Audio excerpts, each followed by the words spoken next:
Hello friends, स्वागत है आपका अपने चैनल शाइनिंग मून में। आज हम लेकर आए हैं आपके लिए जो महाराणा प्रताप का घोड़ा है चेतक, उसकी पूरी कहानी, कैसे महाराणा प्रताप को वो मिला और उसकी जो कहानी है वो कौन से वंश का था और कहां से वो आया था और कौन सा जाति का घोड़ा था, हम उसके बारे में विस्तार से जानेंगे। सबसे पहले हम देखते हैं जो इतिहास के प्रसिद्ध घोड़े हैं वह हाथी, जो बार बार एग्जामों में कंपटीशन एग्जाम होते हैं उनमें पूछा जाता है कि ये घोड़ा किसका है, इसके घोड़े का क्या नाम है। तो इनके बारे में हम देखते हैं विस्तार से, किसका कौन सा घोड़ा है और हाथी है। जो इतिहास में प्रसिद्ध घोड़े हैं और हाथी, उनके बारे में हम विस्तार से देखते हैं, जिसका हमें नाम याद रखना होता है। तो हम शुरू करते हैं। रामदेव जी के घोड़े का क्या नाम है? नीला घोड़ा। क्या नाम है? नीला घोड़ा। और गोगा जी के घोड़े का नाम, गोगा जी की क्या थी? घोड़ी थी, नीली घोड़ी। तेजा जी की लीलण, क्या नाम था? तेजा जी की घोड़ी का क्या नाम था? लीलण या सिणगारी भी कहा जाता है। क्या कहा जाता है? लीलण या सिणगारी भी इसे कहा जाता है। लीलण या सिणगारी, सिणगारी, सिणगारी, लीलण या सिणगारी भी कहा जाता है। बाद में देखते हैं हड़बूजी। हड़बूजी का सियार था। मांगलिक म्याजी, किड़काबरा। लक्ष्मीबाई का पवन, बादल और सारंगी। लक्ष्मीबाई के कितने घोड़े थे? लक्ष्मीबाई के 3 घोड़े थे, जिसमें बादल है, पवन है और सारंगी। उसके बाद में देखते हैं अमर सिंह। अमर सिंह के घोड़े का नाम बादल था। पृथ्वीराज, पृथ्वीराज का घोड़े का नाम नाट्यरंबा। उमेद सिंह के घोड़े का नाम हुंजा। गौतम बुद्ध का कंथक और महाराणा प्रताप के घोड़े का नाम चेतक था, जिसके बारे में हम विस्तार से देखेंगे। तो बने रहे हमारे साथ वीडियो के साथ और अंत तक देखें। बाबू जी का केसर कालमी, देवनारायण जी का लीलागर, सिकंदर का ब्यूसियो पैलेस, नेपोलियन का मोरेंगो। और जो प्रसिद्ध, विश्व प्रसिद्ध हाथी है, जो इतिहास में प्रसिद्ध हाथी है, वो कौन कौन से है? प्रताप है। प्रताप का कौन सा हाथी है? लूणा और राम प्रसाद। क्या नाम है? लूणा और राम प्रसाद। हेमू का हवाई और अकबर का गजमुक्त और पीर प्रसाद। जो पीर प्रसाद है वो राम प्रसाद का ही नाम है।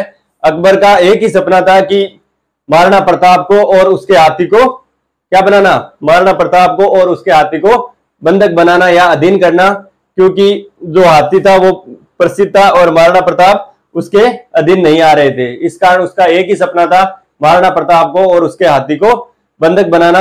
उसने उसके हाथी को बंधक बना लिया था और उसका नाम क्या कर दिया था? उसने अनायास ही उसके नाम मुंह से ऐसे निकल गया कि ये तो मुझे पीर से प्राप्त हुआ है, यानी ईश्वर से प्राप्त हुआ है। तो उसका क्या नाम रख दिया उसने? अकबर ने उसका नाम रख दिया पीर प्रसाद। क्या नाम रखा? अकबर ने उसका नाम रख दिया पीर प्रसाद। तो राम प्रसाद का ही नाम पीर प्रसाद था, अकबर के गजमुख पीर प्रसाद। हेमू का जो हाथी था, प्रसिद्ध हाथी था, हेमू के साथ लड़ाई किसकी हुई थी? अकबर के साथ हेमू की लड़ाई हुई थी। हेमू का जो हाथी था क्या नाम था? हवाई। अब हम एक बार फिर से देखते हैं। रामदेव जी का नीला घोड़ा, गोगा जी की घोड़ी, तेजा जी का तो आपको सबको याद रहेगा लीलण सिणगारी। उस पर कई गाने बने हुए हैं, लीलण पर, लीलण सिणगारी पर कई गाने बने हुए हैं, तो इसलिए तेजा जी का याद रहेगा। बाद में लक्ष्मीबाई, लक्ष्मीबाई का पवन, बादल और सारंगी। लक्ष्मीबाई की जो तलवार थी वो स्पीड से चलती थी, इस कारण पवन से बात करती थी। सारंगी और बादल हम याद रख सकते हैं। उसके बाद में अमर सिंह, अमर सिंह का बादल, अमर सिंह का बादल। तो अमर और बादल क्या है? पर्यायवाची शब्द है, इस प्रकार हम अमर सिंह का बादल के रूप में याद कर सकते हैं। उसके बाद में है पृथ्वीराज का नाट्यरंबा। की विदंतियों के अनुसार, जो बोलचाल में, कहानियों में ये से पता चलता है कि जो पृथ्वीराज का घोड़ा है नाट्यरंबा, नाट्यरंबा, उसका नाट्यरंबा इसलिए नाम रख दिया गया क्योंकि जब पृथ्वीराज जो तीर्थ था, उसका जो तराइन का सेकंड युद्ध चल रहा था, उस समय उसके घोड़े को बदल दिया गया। और जब भी वो, जैसे युद्ध की जो रणबेरी होती है उसकी आवाज होती है या ढोलक की आवाज आती है, तो क्या करता है? वो नाचने लग जाता है। इस कारण पृथ्वीराज की इसमें हार हुई। ये किंवदंती है जो इतिहास में प्रचलित है। किंवदंती के अनुसार नाट्यरंबा नाचने वाला घोड़ा था, इस कारण पृथ्वीराज की हार हुई। उसके बाद उमेद सिंह का हुंजा। गौतम बुद्ध का कंथक। गौतम बुद्ध के जो घोड़े का क्या नाम था? कंथक था। जब गौतम बुद्ध घर से प्रस्थान किया, घर से उसके निकल गए थे, संन्यास आश्रम के लिए निकल गए थे, खोज ज्ञान प्राप्त करने के लिए निकले थे। उस समय इनका घोड़ा था कंथक, और इसके जो कंथक घोड़ा था वो इनके साथ था। उसके बाद में महाराणा प्रताप का चेतक, बाबू जी का केसर कालमी। केसर कालमी किसका, जो बाबू जी की क्या नाम था, घोड़ी का नाम केसर कालमी था। बाबू जी की घोड़ी का नाम केसर कालमी था। उसके बाद में देवनारायण जी का लीलागर, देवनारायण जी का घोड़े का क्या नाम था, लीलागर। और सिकंदर का विश्व पैलेस, नेपोलियन का मोरेंगो। अब हम देखते हैं महाराणा प्रताप के घोड़े का नाम चेतक था। तो अब हम देखते हैं महाराणा प्रताप का घोड़ा चेतक की कहानी, जो आप कब से इसका वेट कर रहे थे। तो बिना स्किप करे वीडियो को पूरा देखें और ध्यानपूर्वक सुने। तो हम देखते हैं जो पहले घोड़े कहां से आते थे। जो घोड़ा था ये चेतक, वो अरबी व्यापारियों द्वारा दिया गया था। एक अरबी व्यापारी था, वो घोड़े लेकर निकला था। कितने घोड़े लेकर निकला था, 1 लाख घोड़े लेकर अरब से निकला था, और अनेक राज्यों और देशों में वो घोड़े बेचता हुआ यहाँ भारत में आ गया। भारत में उस समय कौन था शासक था, भारत में उस समय अकबर शासक था। अकबर के पास वो घोड़े लेकर जाता है। तो कुछ घोड़े अकबर ने ले लिए थे, और तो 3 घोड़े इनके पास बचे थे। कितने घोड़े बचे थे, 3 घोड़े बचे थे। तो उसने जब अकबर ने पूछा, घोड़ों की रेट बताई जब, तो उसने काफी रेट बता दी थी। क्या अरबी व्यापारी ने उसकी कीमत ज्यादा बताई। इस कारण अकबर ने बोला कि मेरे पास वैसे ही अस्तबल में बहुत घोड़े हैं, और मैं अब एक घोड़ा लेकर और क्या करूंगा, इस कारण आप दूसरी जगह बेच सकते हो इसको। तो उसने फिर बात करी, आग्रह किया कि मुझे कोई दूसरा आपका जो अच्छा राजा हो उसके बारे में बता दीजिए, या कोई राजा हो उसके बारे में बता दीजिए। तो अकबर के आपको सबको पता है, अकबर तो महाराणा प्रताप से जलता था। इस वजह से उसने बोला कि एक को चूहा है।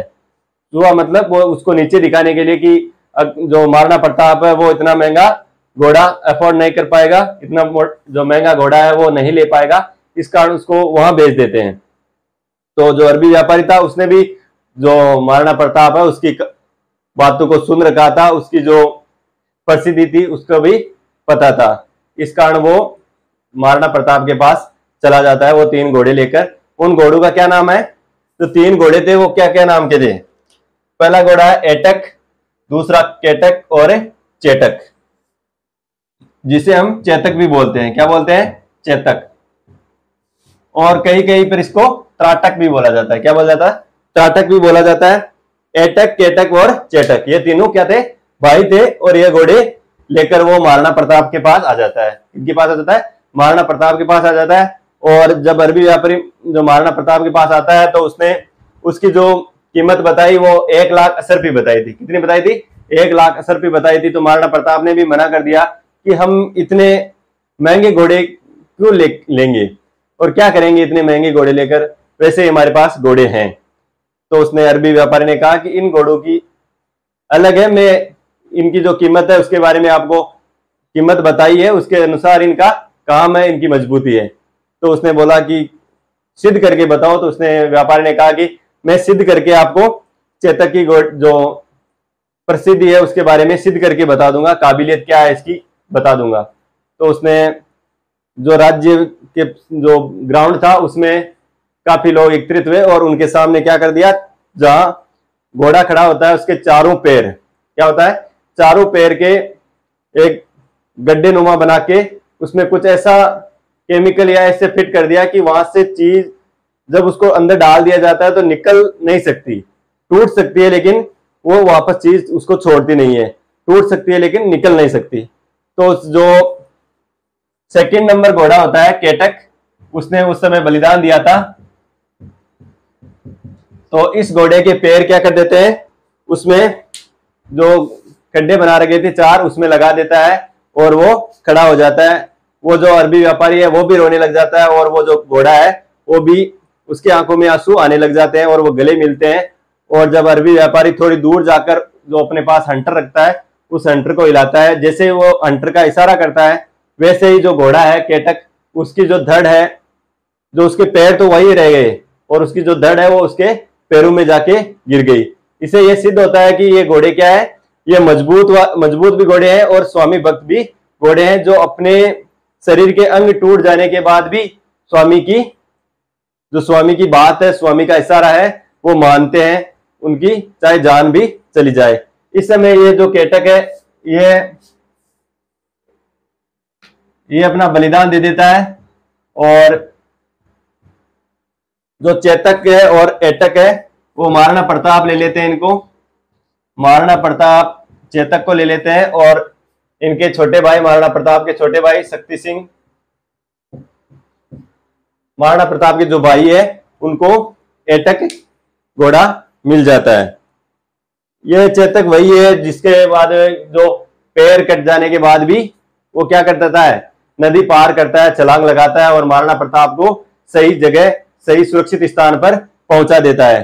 चेतक के ऐसी जो कद काठी होती है वो मजबूत कद काठी वाला था, और वो जब भी युद्ध करने जाता था उसके आगे क्या लगाते थे, जो हाथी की सूंड लगाते थे, ताकि तो दुश्मन ये सोचे कि ये हाथी आ रहा है। तो हाथी क्या करता है, हाथी धीरे धीरे आता है, और चेतक की स्पीड क्या थी, बिजली के समान थी, और जैसे ही वो संभलते उससे पहले वो नरसंहार करता हुआ चला जाता था। ऐसे ही वाकया हुआ हल्दी घाटी में, जब राजा मान सिंह और महाराणा प्रताप के बीच युद्ध होता है। अकबर के द्वारा भेजी गई सेना, जिसका सेनापति कौन होता है, मान सिंह होता है, और इधर महाराणा प्रताप होता है, युद्ध के लिए आते हैं। तो जब युद्ध आमने सामने होता है तो महाराणा प्रताप का जो घोड़ा है चेतक, उसको एडी की चोट पे क्या करता है, जब एडी की टेक लगाता है और घोड़ा अपना पैर उसके हाथी के सर पे रख देता है और युद्ध करने लग जाता है। उसके बाद जैसे ही वो नीचे उतरता है तो उस समय हाथी के जो खंजर लगा हुआ होता है सूंड पे, वो लग के उसका पैर जख्मी हो जाता है, कट जाता है। उसके बाद में वो युद्ध करता रहता है और अपने राजा को सुरक्षित युद्ध भूमि से बाहर निकाल लेता है और सुरक्षित पहुंच जाता है, फिर अपना बलिदान देता है। यह थी चेतक की कहानी। आशा करता हूं कि आपको चेतक की कहानी बहुत पसंद आई हो। अगर अच्छी लगी हो तो चैनल को लाइक शेयर एंड सब्सक्राइब करें और अपने दोस्तों को शेयर करें ताकि उनको भी ये जानकारी हो सके। Thank you for watching. पढ़ते रहे, मस्त रहे।